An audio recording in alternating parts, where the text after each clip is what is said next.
It was a cool spring evening in western Minnesota, the kind of night that usually ends quietly. But for 19-year-old Brandon Swanson, May 14th, 2008, would be his last. Brandon, a college student, was celebrating the end of the semester with friends.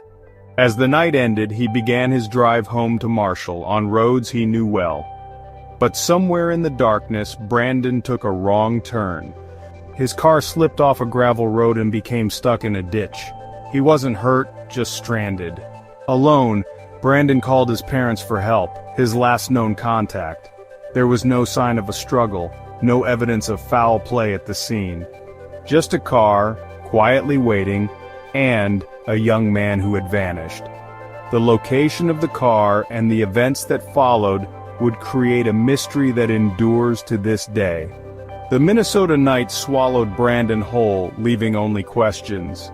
His disappearance would haunt his family and investigators for years. And so began one of Minnesota's most baffling missing person cases.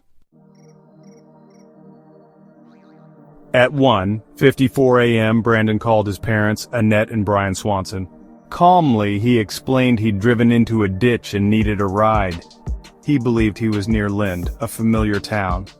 His parents set out, keeping Brandon on the phone as they searched. They flashed their lights, honked their horn, but saw nothing. Brandon too saw nothing, just darkness and distant lights he thought were Lind. The call stretched on, both sides growing frustrated and confused. Brandon decided to leave his car and walk toward the lights. He described his surroundings, gravel roads, fields, the sound of water. His father pleaded with him to stay put, but Brandon pressed on.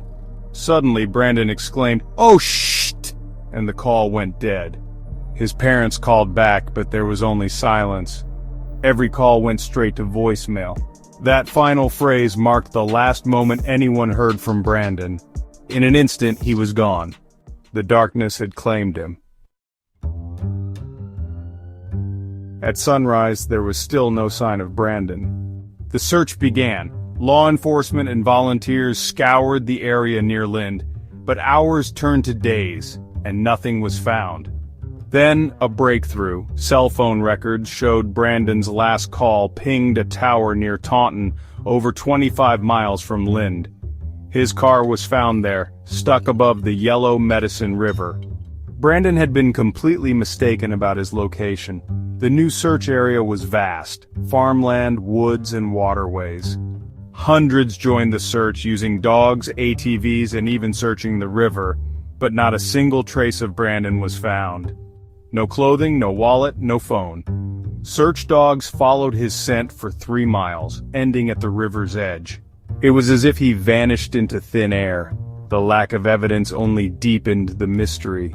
The prairie held its secrets, and Brandon was gone.